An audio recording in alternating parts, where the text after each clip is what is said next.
안녕하세요. 혹시 여러분은 지옥으로 들어가려는 입구에서 누군가 저를 막아주었다면 어떤 기분이 들까요? 그 누군가를 은인으로 생각하며 감사하게 생각하겠죠. 그렇지만 저는 좀 달라요. 저를 막아주었던 은인이 선의로 그런 행동을 한 건 아니었거든요. 하루에도 수십 번 천국과 지옥을 오고 가며 고민에 시달렸던 저를 구해준 사람이 저의 상간녀였거든요. 지인들이 제 이야기를 들으면 진짜 잘 됐다며 웃으며 소리칠 정도로 절묘했던 저의 이혼 이야기를 다른 사람들과도 나누고 싶어 글을 올리게 됐네요. 이제 정말로 모든 게 끝났으니까요. 제 이혼의 시작은 직장으로 찾아온 한 사람 덕분이었어요. 일을 마치고 급히 나오는데 한 여자가 저를 찾아왔더군요. 저는 급히 저를 찾았다는 여성을 안으로 들였어요. 당신이 이영준 씨 와이프예요? 저보다 한참 나이가 어릴 것 같은 그 여자는 무례한 태도로 팔짱을 끼고는 저를 아래 위로 훑어보더군요. 예, 그 사람이 제 남편이긴 한데 무슨 일로 그러시죠? 사람 많은 데서 할 이야기는 아니지만 당신 남편이랑 빨리 헤어져요. 싫다는 남자 붙잡고 도대체 뭐 하는 거야? 그렇게 매달리면 마음이 다시 돌아가기라도 할 것 같아요. 아줌마 때문에 그 사람이 얼마나 곤란한지 아냐고요. 한눈에 봐도 젊고 예쁜 여자였어요. 개구쟁이 아들 둘과 그보다 더 말을 듣지 않는 남편을 돌보느라 늙어 빠지고 쓸모없어진 제 모습이 초라해질 만큼요. 솔직하게 말해볼까요?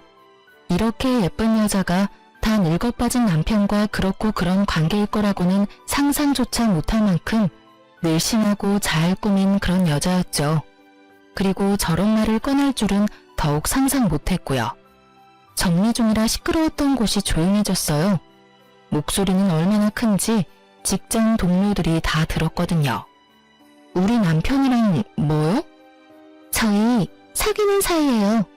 무늬만 부부인 그쪽이랑은 완전 다르거든요. 뱃속에는 아이까지 있는데 깨끗하게 이혼해 줄 거죠? 여기까지 찾아온 이상 저도 맨입으로 이혼하라는 건 아니에요. 상간녀 소송 할 거만 해요. 그 사람이 다 갚아주기로 이미 약속했으니까. 그러니까 알아서 눈치껏 좀 빠져줘요, 아줌마. 그 이야기를 들으면서 저는 정말 천국과 지옥을 오갔어요. 동료들 앞에서 남편의 불륜이 탄로났다는 수치스러움과 지금 이 지옥 같은 상황에서 빠져나가게 해줄 거라는 안도감이 저를 가득 채웠거든요. 차분하게 생각해보니 도리어 제게 반가운 말이더군요. 그리고 지금 이 상황에 이런 말을 하는 상간녀는 아무것도 모르고 있구나라는 걸 파악했거든요. 그래요? 그렇게나 사랑하신다고요? 그럼 이혼해 드릴게요. 그 늙고 볼품없는 남자를 원한다면 드릴게요. 꼭 결혼해서 행복하게 사세요. 제 말에 상간녀는 생각보다 더 크게 당황한 표정이었어요. 그럴 수밖에요. 모진 소리 들을 거 각오하고 여길 찾지 않았겠어요? 그런데 선뜻 이혼해주겠다니 본인도 당황스러운 거겠죠. 저는 웃어줬어요. 이 수치스러움과 쪽팔림보다도 눈앞에 상간녀가 저 대신 지옥으로 걸어 들어가게 될 걸 예상하고 있었으니까요. 남편의 상간녀에 대해 처음으로 알게 된 건 5년 전이었어요. 시부가 무척 많이 아팠던 때였죠. 남편은 사업으로 바쁜 사람이었지만 부모 생각은 지극한 효자라 바쁜 자기 대신 제게 시부모를 잘 모셔달라 했었어요. 당시 남편은 사업으로 많이 바쁜 상태였고 어쩔 수 없이 제게 그 수발의 몫이 돌아왔어요. 주변 사람들이 보면 참 잘한다, 때로는 너무 힘들겠다는 말을 들을 정도로 저는 시부모 수발의 진심이었어요. 제가 착해서가 아니라 만약 제 수고로움이 힘들어 보이지 않으면 남편이 합가 이야기를 꺼낼까봐 두려웠거든요. 그래서 눈에 띄게 열심히 한 면이 있었죠. 처음에는 아픈 시부도 그런 시부를 간병하는 시모도 제 수발이 당연하다는 듯 여기더라고요. 일을 하며 아이까지 돌보는 제가 일을 마치고 시댁을 찾아 청소하고 빨래하고 밥 해놓고 반찬하고 솔직히 어마어마한 양의 일을 처리했다고 보면 돼요.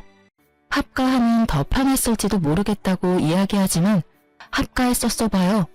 이런 일 말고도 신경 써야 할 일이 얼마나 많겠어요. 그래서 열심히 했어요. 시무는 매번 제게 거리낌 없이 요구사항을 말했어요. 집 청소가 어떻다, 반찬이 어떻다, 신경 좀 써라 등등. 선의로 하는 일에 감나라 배나라 하시곤 했거든요. 남편도 제 스트레스에 한몫하긴 했죠. 시댁 상태가 말이 아닌데다가 저에게 그 수발까지 요구했으면 자주 시댁에 와서 들여다보기라도 해야 하잖아요.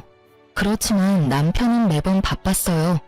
사업하느라 바쁘다는 걸 알고 있었지만 정말 주말 부부만큼 보지 못하는 날이 더 많았거든요. 그때쯤에는 아들들도 아빠를 찾지 않는 게 당연한 일이 됐을 정도였고요. 제게 생활비를 많이 주지는 않았지만 분명히 저금을 하며 착실히 모으고 있을 거라는 생각을 했어요. 뭐 다 착각이었지만요. 시부모를 모시고 병원을 다녀오는 길이었어요. 시부 상태가 나쁘다는 말에 급히 눈치 보며 연차까지 쓰고 나와 두 분을 모시고 갔다 오던 길이었거든요. 두 분 심기는 많이 불편했어요. 이거 봐라. 네가 같이 살고 있었으면 이런 일도 없었지 않니? 갑자기 아버지 쓰러지고 내가 할 수 있는 일이 없었어. 너희 진짜 합가할 생각 없는 거니? 네가 적극적으로 이야기하면 네 남편이 싫다고 할 리가 없지 않니? 어머님, 아들들 이사하면 학교도 다 옮겨야 하고 애들 친구들하고도 다 헤어져야 하잖아요. 예민한 나이인데 좀 이해해 주세요. 그리고 제 직장도 시댁에서는 너무 멀어서.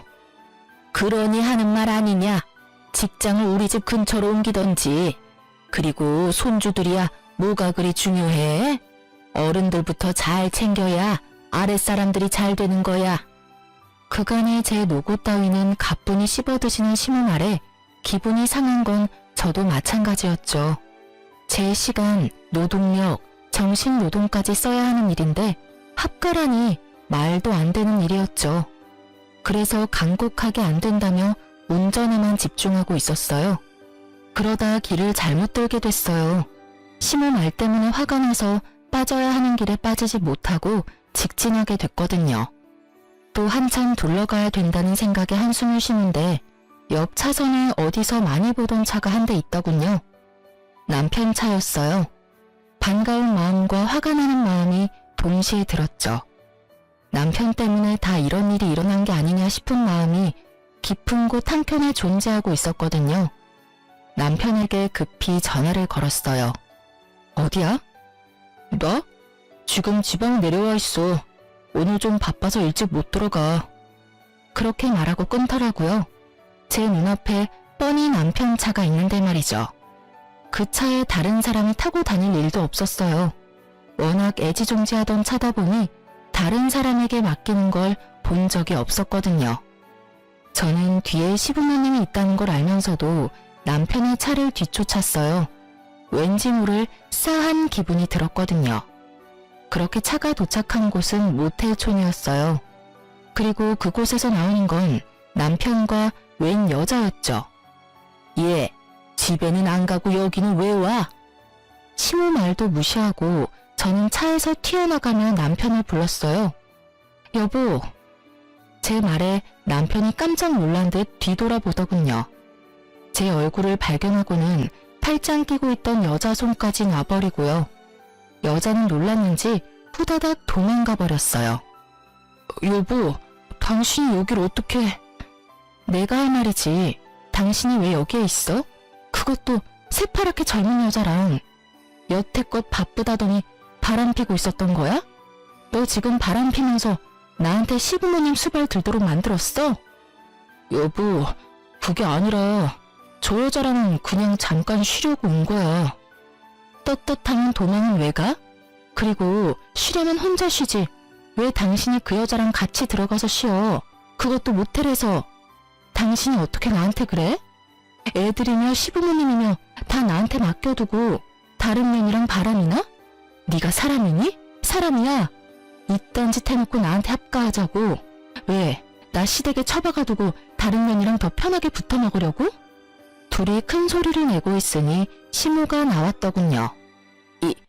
이게 다 무슨 일이냐? 어머니가 여기 왜? 아버님 갑자기 상태 안 좋아져서 내가 두 분 모시고 병원 다녀오던 길이야. 연차까지 쓰고 병원 갔다 오는 길에 당신 차 보여서 따라온 거야. 그런데 나한테 지금 당신이 무슨 짓을 했는지 알기나 해? 미안해 여보. 정말 딱 한 번 만난 사이야. 당신이 생각하는 그런 일 없었어. 거짓말하지 마. 한 번 만난 여자 아니잖아. 당신이 원하면 이혼해줄게. 나랑 이혼하고 그 여자랑 살면 되지. 무슨 헛소리야? 나는 당신이랑 이혼할 생각 없어. 진짜 내가 잘못했어. 그러니까 화 풀어, 응? 영준이 너 이 녀석 도대체 뭐 하는 놈이야? 며느리를 놔두고 네가 바람을 펴? 이 호로자식 같으니라고. 남편과 제가 싸우는데 시모가 버럭 화를 내더군요. 저도 그렇게 화내는 거 처음 봤어요. 아들 사랑이 지극하신 분이셨거든요. 그런 시모가 아들에게 화를 냈으니 저도 당황했죠. 잘못한 놈이 그렇게 뻔뻔하게 용서를 구해? 이 망할 놈의 자식. 네가 부모 보는 앞에서 그런 짓을 하고도. 저는 화가 나서 남편을 두드려 패는 시모를 말리고 제 차에 다시 태웠어요. 화가 끝까지 난 저는 다 때려치우고 어디론가 가버리고 싶었어요. 그치만 차에는 아픈 시부가 있고 시모도 충격받은 상태이니 어쩔 수 없었죠. 남편에게 모시고 가라고 하려는데 남편에게 급한 전화가 왔어요. 전화 받는 남편은 놔두고 시모 다시 태워 시댁으로 향했어요. 합간이 뭐니 제잘되던 시모도 아무 말 없어졌고요. 시댁에 시부모님을 모셔두고 나오려는데 시모가 절 붙잡더군요. 예, 너희 정말 이혼할 거니? 그건 아니지? 모르겠어요. 약 받아온 건 식탁에 둘게요. 그리고 좀 있으면 제가 배달해 놓은 갈비탕도 올 거예요. 결제했으니 받아서 드시기만 하세요. 예, 이런 말 하기 그렇지만 한 번만 용서해 주거라. 내가 너에게 사과하마. 내 아들이라서가 아니라 한 번은 용서할 수 있지 않니? 대신이라고 하기엔 좀 그렇지만 내가 해줄 수 있는 게 있을 거야. 너희 시아버지가 가지고 있는 집이 있지? 그거 너한테 주마. 아들이 둘이나 있고 여태껏 가정 잘 꾸려왔으니 이혼은 하지 말거라. 그렇게까지 하지 않으셔도 돼요. 그 사람 마음이 떠난 거면 제가 뭘 해도 원상복구는 안 될 거예요. 내가 아들 녀석 호되게 혼내주마. 그러니까 한 번만 용서해줘라. 그 녀석도 잘 알 거야. 그 여자랑 깊은 관계였으면 그 자리에서 더 당당하게 굴었겠지. 그런 것도 아니지 않니? 필시 그냥 잠깐 정신이 나갔던 걸 거야. 내가 크게 혼낼 테니 네가 한 번만 눈 딱 감아줘. 저는 아무 말 않고 시댁을 나왔고 그날 저녁 집에 돌아온 남편과 밖에서 크게 싸웠어요. 애들 앞에서 싸우는 꼴 보여주기 싫어서 남편 차 안에서 이야기했거든요.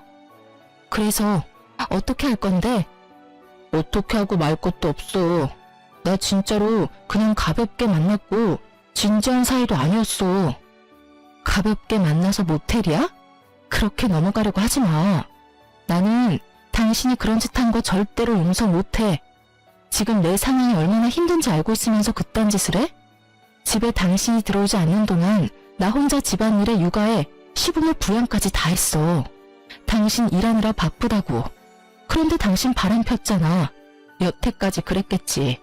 나 일하는 동안 여자 만나고 시부모님 나한테 맡겨두고 몰래 데이트했겠지. 난 절대로 그냥은 못 넘어가. 미안하다고 했잖아. 제발 한 번만 용서해줘. 나도 당신이 얼마나 힘든지 알아. 이제부터는 나도 도울게. 그럼 됐지? 이번에도 나한테 시부모님 맡겨두고 너는 혼자 싱글라이프 즐기게? 그럴 리 없잖아. 진짜로 미안하다고 생각해. 그니까 이번만 좀 봐줘. 우리 애들 위해서라도. 곧 중학교 초등학교 들어갈 애들 걱정도 안 돼? 돈 많이 들 때잖아. 한 번만 용서해줘. 나 진짜로 두 번 다시 바람 안 피울게. 그 말을 믿는 건 아니었지만 애들 말은 맞았어요. 사춘기 청소년, 예민한 아이들이었고 아이들의 미래를 위해서도 아빠가 없는 건 아니라고 생각했거든요. 아이가 걸려있는 일에는 언제나 제가 약자가 될 수밖에 없는 현실이 싫었지만 어쩔 수 없이 이번 일은 없던 일로 하기로 결정했어요. 그 부분에 대해 각서까지 썼죠.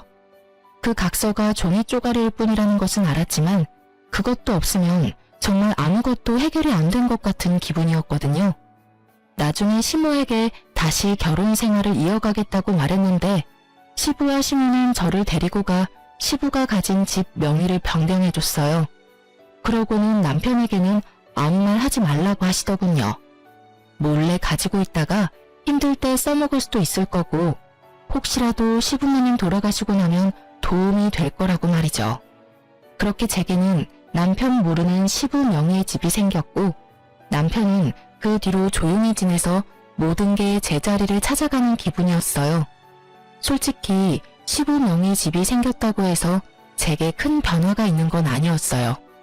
다만 참고 사는 이유 중에 시부모님의 당부가 생겼다 뿐이죠. 그 뒤로도 저의 생활은 크게 변함이 없었어요. 가끔 남편 뒤를 캐는 것 말고는요. 그러던 어느 날 갑작스럽게 시모가 교통사고로 돌아가셨어요. 시부는 충격을 받았는지 상태가 악화되어 병원에 급히 입원하셨어요. 장례를 치르는 동안 남편은 골똘히 무언가를 생각하는 모양새였어요. 저에게 건성으로 대하는 모습을 보며 기분이 나빴지만 상황이 상황인지라 그냥 넘어갔죠. 부모님이 돌아가셨으니 정신이 없을 것 같기도 하다고 생각했거든요. 상을 다 치르고 시부도 어느 정도 안정이 되어 퇴원하고 집에 돌아왔는데 시부가 이상한 소리를 자꾸 하시는 거예요. 어머님 어디 갔냐고 묻고 비밀번호도 잊어버리고 하루는 밖에 나갔다가 집을 못 찾아온 일이 생겼죠. 그렇게 시부를 데리고 병원에 가니 치매 증상이라고 하시더군요. 시모를 잃고 급격한 충격으로 이전부터 보였던 경미했던 인지장애가 더 심해진 거 아닌가 하고 추측했어요. 남편이 집에 돌아오면 그 이야기를 하려고 생각하며 집에 돌아왔는데 집 우편함에 편지가 하나 와 있더라고요. 보니까 남편의 건강검진 결과였어요. 2, 3주 전에 검진을 했는데 그때 결과가 나온 거죠. 저는 아무 생각 없이 우편을 뜯었는데 남편의 간 수치가 좋지 않더군요. 엄청 나쁜 수치는 아니었지만 재검을 하라는 의사소견이 있더군요. 당신 간 수치가 좋지 않아서 재검하라는데 그 정도 수치는 괜찮아. 어머니 상 치르느라 몸이 좀 피곤했나 봐. 좀 쉬면 괜찮아지겠지. 그래도 혹시 모르니 정밀검사 받아봐. 나 오늘 병원 갔다 왔어. 아버님 모시고. 아버님 치매라고 하셨어. 이런 상황에 당신 몸까지 아프면 내가 못 버티니까 꼭 재검 받아. 알았지? 제 당부에 남편이 깜짝 놀라더군요. 시부가 치매라는 사실에 놀란 듯 보였죠. 하긴 얼마 전에는 시무상, 이번에는 시부의 치매 소식까지. 제 걱정이 이해가 되기는 했는지 남편이 이참에 검사 받겠다고 하더군요. 그 주 주말에 남편이 정밀검사를 받으러 갔다 왔는데 한눈에 봐도 얼굴이 영 안 좋았어요. 뭐가 이상이 있는가 보다 싶었죠. 그런데 그 뒤에 남편이 저한테 병원에 같이 가자고 하더군요. 그렇게 남편과 병원을 방문했다가 남편이 간암 2기라는 사실을 알게 됐어요. 의사는 이식이 필요할 수 있다고 말했고 저는 멍해졌어요. 의사의 말을 듣고 있는데 아무것도 귀에 안 들어오더라고요. 점점 멀어지는 목소리에 계속 그 생각만 들었어요. 이제 어쩌나 하는. 아픈 시부는 치매에 걸렸으니 내가 돌볼 수 없다 치더라도 아직 대학까지 갈 길이 먼 우리 두 아들과 남편의 암수발까지 어찌드나 하는 생각만 들었죠. 여보, 나 당신한테 잘한 거 아무것도 없는 거 알아. 그치만 우리 아들들 생각해서라도 간이식 좀 해줘. 아직 이식해야 한다고 확정난 건 아니잖아. 치료 잘 받아.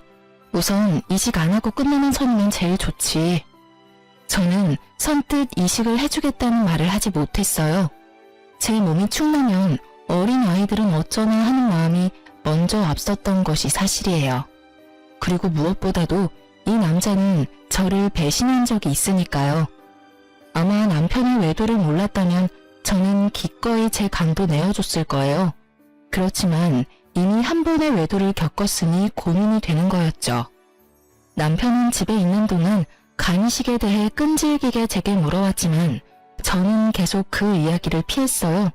그리고 남편은 치료를 위해 병원으로 들어가게 됐고 남은 저는 남편이 항암 치료받고 돌아올 집을 청소하기 시작했죠. 암 환자에게 더러운 환경을 제공할 수는 없으니 깨끗하게 집안을 치웠어요. 남편이 쌓아둔 물건들을 청소하는 중에 너무나 충격적인 걸 발견하고는 그 자리에서 주저앉았어요. 이혼 신고서였어요. 그것도 작성이 되어 있는 신고서였죠. 제가 써야 할 부분만 남겨두고 나머지는 빼곡히 채워진 서류를 보며 저는 이를 악물었어요. 아마 이 서류가 자신의 암 진단 소식을 듣고 쓰여지지는 않았을 거예요. 분명히 암 진단 되기 전에 쓴 거겠죠. 그러니 지금 저한테 간이식 나팔을 불며 해달라고 난리인 거고요. 저는 자리에 앉아 그 분노를 고스란히 곱씹고 있었어요. 정말 욕이 한 바가지 나올 것 같았죠. 제가 뭐 때문에 이 집을 이렇게 청소하고 있는데 내 뒤통수를 치려고 준비를 하고 있었다니. 열받은 저는 청소며 뭐며 다 때려치고 남편이 쓰던 그 방을 그냥 더러워진 그대로 놔둬버렸어요. 그리고 이혼 서류 사진을 찍고 그걸 챙겼어요. 남편님이 원하는 게 뭔지 정확히 알아야 하니까요. 그 다음날 일을 하러 가서도 그 이혼 서류 생각만 했어요. 남편님이 왜 나와 이혼을 하려고 하는 것일까 그 생각이 들었죠. 그리고 그 생각의 끝에는 여자가 있었어요. 남편은 외도를 한 적이 있었잖아요. 그때는 그냥 노는 사이라면 헤어졌지만 여태껏 만나고 있었을 수도 있죠. 그러면 좀 더 깊은 사이가 됐을 수도 있고요. 그렇게 하루 종일을 그런 생각과 씨름하며 스트레스 받던 제게 그 여자가 찾아온 건 퇴근하기 직전이었어요. 그리고 그 여자가 제게 남편과 헤어져 달라고 하더군요. 그 이야기를 들으면서 그 여자는 저를 화나게 할 작정이었던 것 같아요. 제가 화를 내면 낼수록 이혼이 더 가까워질 거라고 생각한 듯 하고요. 그렇지만 그 여자는 아무것도 모르고 있는 것 같더라고요. 하긴 남편놈이 그 이야기를 상간녀에게 할 리가 있겠어요? 아프다는 이야기하면 떨어져 나갈 게 분명할 텐데 게다가 수발들라는 걸 상간녀에게 말할 수나 있겠어요? 그러니 조강지처에게 이혼 서류 낼 시간을 미루면서까지 간이식을 원하는 거겠죠. 이 좋은 기회를 제가 놓칠 필요는 없었죠. 나를 호구로 보는 남편 새끼랑 그런 남편 새끼랑 붙어먹은 상간녀 둘에게 모두 제가 지니고 있는 짐덩이를 넘겨버리면 그만이니까요. 정말이죠? 진짜 그 사람이랑 헤어질 거죠? 그럼요. 헤어져 줄게요. 저도 이미 마음 뜬 사람 붙잡고 싶은 생각 없어요. 그런데 당신 여기 온 거 남편이 모르죠? 알면 분명히 말렸을 테니까요. 지금 당장 저랑 이혼하면 손해보는 건 남편 놈이잖아요. 그러니 지금 상간녀의 저 행동은 남편 상황을 모르고 혼자 벌인 일인 거죠. 상간녀가 이렇게 일을 벌려준 덕분에 저는 지옥의 입구에서 빠져나올 수 있게 됐잖아요. 상간녀도 흠칫하더군요. 그러면 내일 이 근처에 있는 대학병원 앞에서 만나요. 제가 남편도 데리고 나올게요. 어? 그 사람 이번에 출장이라서 며칠 못 본다고 했는데? 제가 데려올 수 있으니까 당신은 아무 말 하지 말고 대학병원 앞으로 오기만 해요. 내가 다 알아서 할 거니까. 이혼 서류도 작성해서 갈 테니까 걱정 말고 와요. 제 말에 상간녀가 의심의 눈빛을 보내더군요. 왜 이렇게 협조적인지 궁금했겠죠. 그래서 제가 말했어요. 그 사람 저번에도 바람 피웠어요. 두 번째 바람 피면 끝이라고 말했으니 끝인 거예요. 저도 미련 없고 재산 분할만 잘 끝나면 더 이상 볼 필요 없는 사람이거든요. 제 말에 그제야 의심을 거둔 상간녀가 약속 잊지 말라며 나가더군요. 직장 사람들 중 퇴근하지 못하고 남아있던 몇 명의 사람들이 제게 다가와 괜찮냐며 묻더라고요. 정말 이 순간에는 너무 부끄러웠어요. 상간녀가 회사로 찾아올 정도니. 솔직히 상간녀에게 남편을 넘기는 건 열받지 않았으나 저를 이런 비참한 꼴로 만든 건 정말 열받았어요. 게다가 남편이 앞에서는 나뿐이라며 동정심사게 말하고는 상간녀에게는 아프다는 이야기조차 하지 않고 저를 이용하려고 했다는 생각에 배신감이 무척 들었죠. 사랑하는 상간녀에게는 고생도 시키지 않는가 보다 하는 생각이 들었거든요. 그러니까 저도 남편 새끼 계획대로 해줄 필요 없잖아요. 그날은 남편이 퇴원하는 날이었어요. 항암을 하고 내려오는 남편을 데리고 대학병원 앞에 있는 카페로 가서 앉았어요. 남편은 첫 번째 항암제가 크게 나쁘지 않았는지 저번보다는 좀 더 건강한 모습이었어요. 여보, 여기는 왜 왔어? 커피 마시고 싶으면 테이크아웃해서 가면 되지. 왜 굳이 들어와서 마셔? 아, 오늘 여기서 만날 사람 있거든. 걱정하지 마. 곧 올 거야. 그 사람하고 약속한 게 있어서 꼭 전해줘야 하거든. 그럼 난 차에 가 있으면 안 돼? 안 돼. 당신도 옆에 꼭 있어야 해. 당신 건강도 걱정되고. 옆에 있어도 불편하지는 않을 거야. 당신도 아는 사람이거든. 제 말이 끝나기가 무섭게 상간녀가 카페 안으로 들어오더군요. 앉아있는 저와 뒤돌아 앉아있는 남편을 보며 환하게 웃음 지으면서요. 저도 일어나면서 아는 척했죠.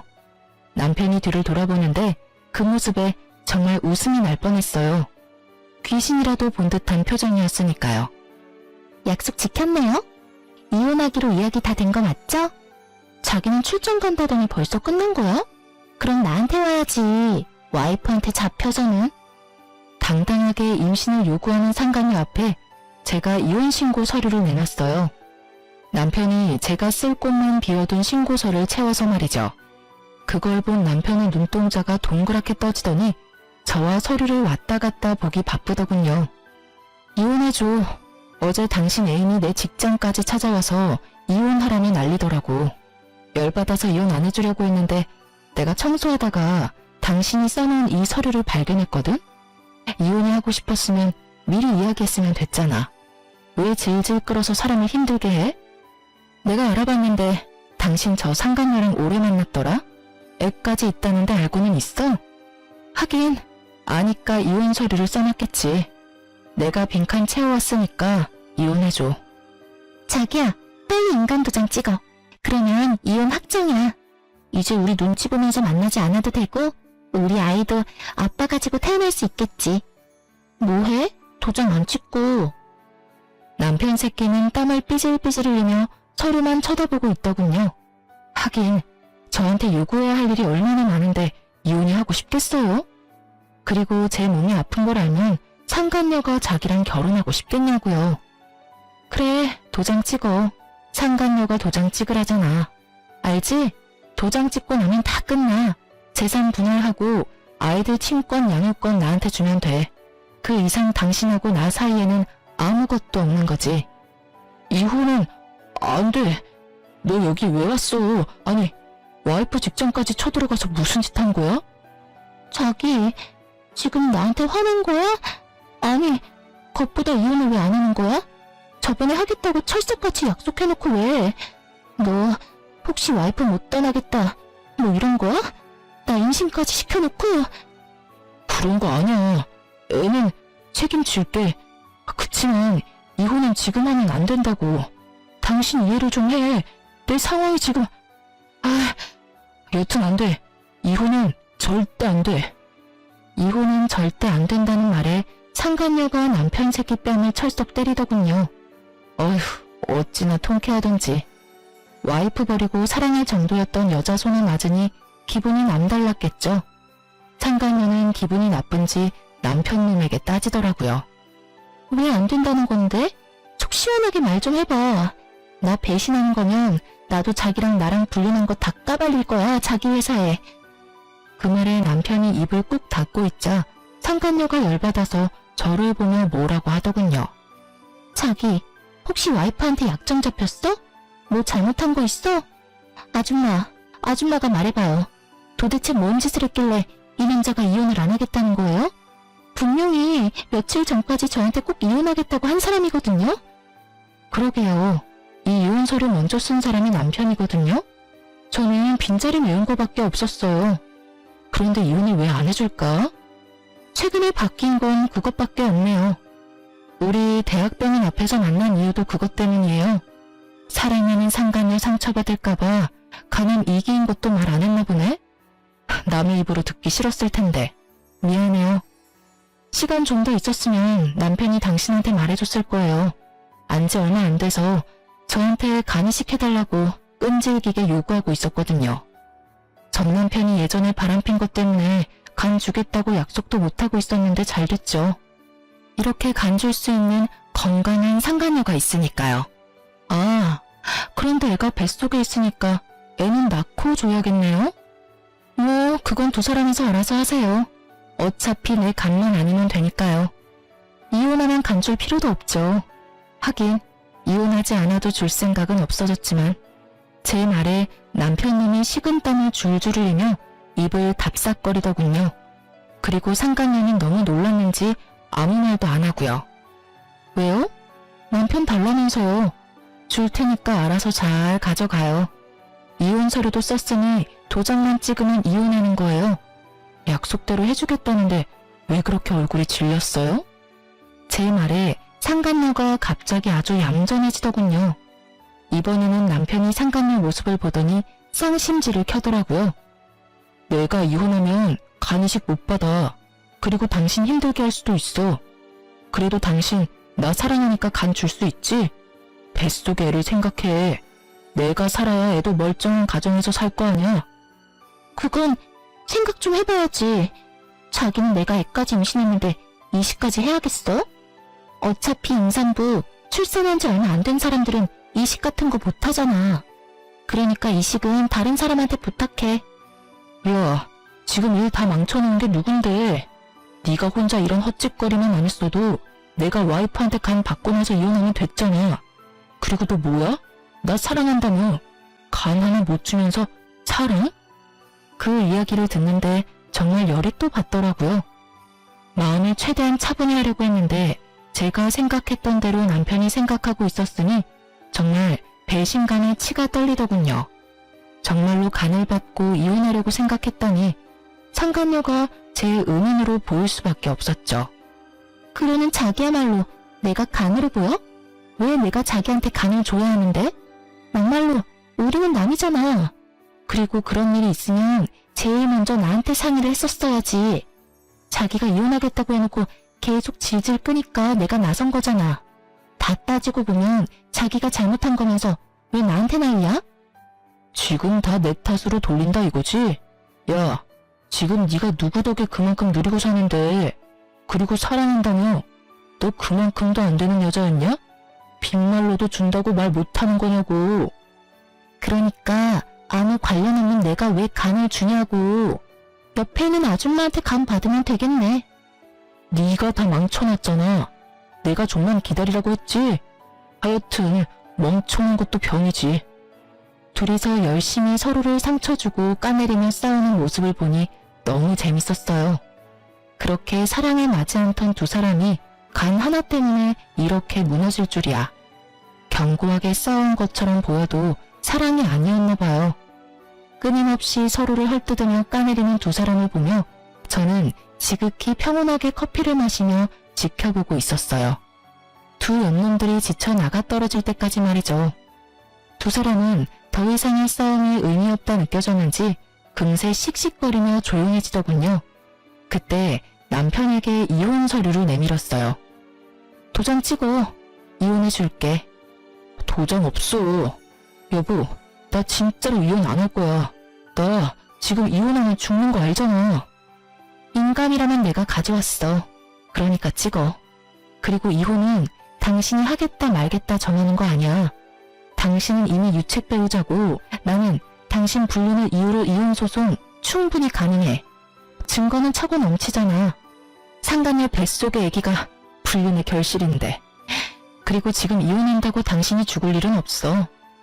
지극정성으로 와이프 수발 받으며 치료 잘 받고 물 좋고 공기 좋은 곳에서 살면 분명히 치료 잘 될 거고. 뭔 걱정이야? 이혼하고 당신 와이프 해주겠다는 여자도 있는데. 여보, 제발. 이 여자랑 지금까지 싸운 거 안 보여? 나 당신이랑 헤어질 수 없어. 아들들은 어쩌고. 우리 아들. 다른 아들 생기겠지. 딸인지 아들인지는 모르겠지만 자식이 하나뿐인 것도 아닌데 무슨 아들 걱정? 그리고 당신이 아들 걱정을 했으면 바람을 피지는 말았어야지. 이미 나랑 이혼할 준비까지 해놓고 아들 핑계대기는? 내가 아무것도 모르는 년처럼 보이지? 다 알아. 당신의 그 얄팍한 생각이 눈에 보여서 미치도록 짜증난다고. 간? 염치도 양심도 없는 놈아. 그걸 왜 나한테 이야기해? 이혼하고 재혼할 여자한테 부탁하라고. 제 말에 상간녀는 고개를 돌려버렸고 남편님은 결국 인간을 찍었어요. 강경한 제 모습에 남편도 당황한 듯 보였거든요. 그리고 상황이 여기까지 왔는데 이혼을 하지 않는 것도 이상했죠. 그렇게 저는 남편과 이혼을 했고 친권과 양육권은 제가 가져오게 됐어요. 아이들은 바람펴서 이혼하려 했던 아버지를 아버지로 생각하지 않았거든요. 남편이 아픈 것이 불쌍하지 않냐고 생각하는 사람들도 있었어요. 그래도 아픈 사람인데 참고 살아야 한다고요. 그런데 참고 살면 남는 게 뭐죠? 이미 남편의 마음은 제가 아닌 다른 여자에게 있고 새로 태어날 아이에게 있는데 그러려고 이혼까지 생각한 남자에게 제가 뭐하러 미련을 둬요. 두 사람이 치고받고 싸우는 모습에 둘이 헤어진 줄 알았는데 아니더군요. 두 사람이 화해를 했는지 저와의 이혼 후 상간녀와 결혼을 했더라고요. 그때도 콧방귀나 꼈어요. 끼리끼리 똑같은 것들끼리 만나서 얼마나 잘 살겠나 싶었죠.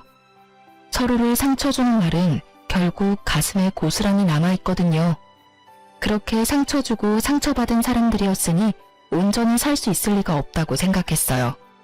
그리고 전 남편의 결혼 소식이 들리고 몇 달 뒤에 전 남편이 제게 울며 전화가 왔더군요.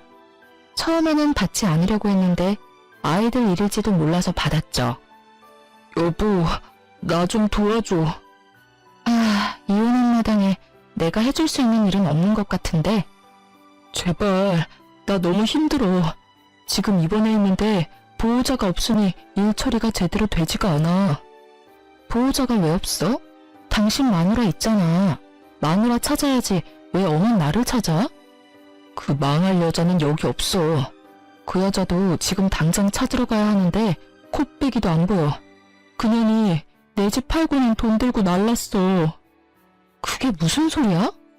우리 재산 분할할 때 아버지 명의 아파트가 당신 명의로 넘어간 거 보고는 집에 돈 될 만한 물건 없다고 생각했나 봐. 하긴 없긴 했지. 아버지 사시는 엄마 명의 건물은 대출이 걸려있으니 돈이 안 될 것 같으니까 우리 집을 판 모양이야. 게다가 내가 공동명의로 해줬거든. 참 대단한 사랑이다 싶었어요.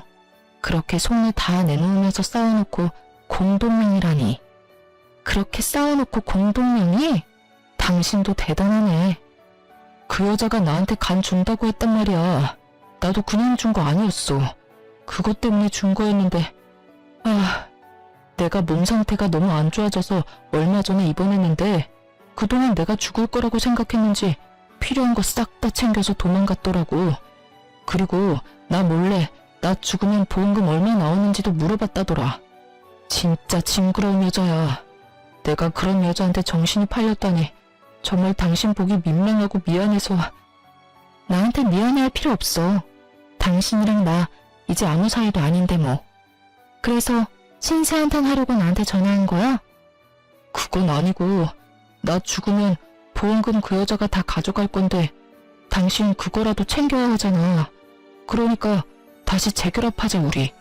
나도 그런 여자한테 속아서 당한 거고 당신도 한 번만 눈 감아주면 되잖아. 다 끝난 마당에 보험금은 무슨 보험금인가 싶었죠.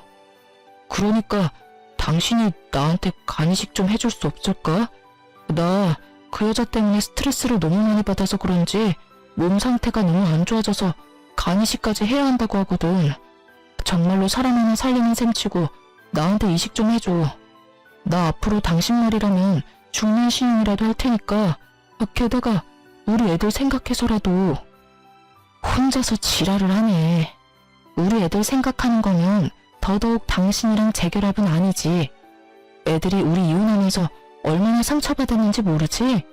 벌써 중학교, 고등학교 들어간 애들이 자기 아빠 불리는 거 몰랐을까봐? 다 알고 있어. 내가 말하기도 전에 벌써 다 알고 있더라. 인간아, 어떻게 살았으면 자식들한테 바람난 아버지 부끄럽다는 이야기를 들어? 당신이 한 짓이 그런 짓이야. 그러니까 나한테도 애들한테도 절대로 연락하지 마. 알았어? 여보, 나 진짜로 당신 없으면 죽을지도 몰라. 나 혼자서 어떻게 투병 생활을 해. 치료받는 동안 보호자만이라도 되어주면. 진짜 징글징글하다, 당신. 나한테 간 줄 거냐고 악착같이 묻고 다녔을 때 이미 나랑 이혼하려고 생각했던 거 알아. 당신 그런 사람이야. 자기 몸 생각해서 싫은 여자랑도 같이 살 수 있고 아쉬운 소리도 할 수 있고 끔뻑 죽는 신용도 할 수 있는 사람. 나는 여전히 열받아 있는데 뭐가 어쩌고 저째? 재결합. 혼자서 북치고 장구치고 앉았네. 난 절대로 재결합 안 해. 당신 수발 들라고? 내가 왜? 내가 왜 그래야 하는데. 그러고 나서 나중에 또 딴 년이랑 붙어먹게? 그 꼴 못 봐 나는. 그러니까 암 투병생을 같이 해줄 수 있는 사람 찾아. 그건 한 번뿐이었고 그 한 번 때문에 나는 당신에 대한 신뢰를 다 잃었어. 그러니까 나한테 당신이 죽는다 산다 그런 말 하지 마. 의사가 처음에 그랬지? 치료 잘 받으면 살 수 있을 거라고. 당신이 여기서 매달려야 하는 사람은 내가 아니라 의사라고. 저는 그렇게 말하고 전화를 끊어버렸어요. 불쌍하다며 남편을 옹호하는 사람도 있겠죠. 하지만 저는 잊지 못했어요. 자기 목숨 경각에 달렸을 때 그 여자랑 관계는 유지하면서 저한테 간을 달라고 하고 저한테 암수발을 시키려고 했던 남편을요. 그런 사람인 거예요. 제가 마음이 약해져서 또 받아준다면 또 그런 일이 일어나지 않으리라는 보장이 있나요? 그렇다고 제 동정심이 두 사람의 관계를 회복시켜줄 수 있나요? 아니에요. 절대 그럴 일 없어요. 이미 저에게서 마음이 뜬 사람이에요. 저를 여자로 보지 않는 남자죠. 그런 남자가 제가 간 줬다고 제 옆에 남아있을 리가 없죠. 몸이 좋아지면 또 다른 여자 찾아 떠날 놈이거든요. 그렇게 전화를 끊고 그 뒤로 남편님의 이야기는 간간히 듣기는 했어요. 몸이 안 좋아서 하던 일 다 그만두고 백수로 지내면서 조용히 살고 있다고 하더군요. 예후가 나쁘지는 않았지만 그리 좋지도 않아서 계속 현상 유지만 하고 있는 모양이었죠. 도망간 상간녀는 제게 줘야 할 위자료를 토해내고는 도망다니다 결국 남편님에게 잡혔다고 하더군요. 정확하게 말하면 남편이 고용한 사람들에게요. 남편이 상간녀를 애가타게 쫓아다닌 이유는 자기 보험금 때문이었대요. 웃기죠? 상간녀는 눈앞에 돈 때문에 집 팔고 도망가면서 일부러 이혼은 해주지 않았대요. 죽으면 보험금이나 재산이 자기한테 넘어올 거라고 생각했나 보더라고요. 또 그걸 두고 볼 수 없던 남편이 악착같이 상간녀를 쫓아다녔으니 결국 두 사람의 재혼은 이혼으로 끝을 맺었어요. 그럴 거 뭐하러 그렇게 둘이 붙어먹으면서 사랑 노름이나 했는지. 지금 생각해보면 저와 이혼하려고 결심한 주제에 자기 몸 생각해서 몇 년 더 데리고 있으려고 했던 전 남편의 그 오만함에 웃음이 다 나와요. 그리고 이 기회를 빌어 상간녀에게 아주 고마운 마음을 전하고 싶네요. 지옥문까지 걸어갈 뻔했던 거 구해줘서 고맙다고요. 그리고 나 대신 지옥길 걸어가줘서 고맙다는 말도요. 그때 기억 떠올려서 쓰다 보니 길어졌네요. 한 번 배신한 사람에게 두 번은 너무 쉬운 일이에요. 그러니까 배신당했다면 뒤돌아보지 마세요. 저처럼 지옥문 앞까지 갔다 돌아올 수도 있거든요. 제 사연 들어주셔서 감사합니다.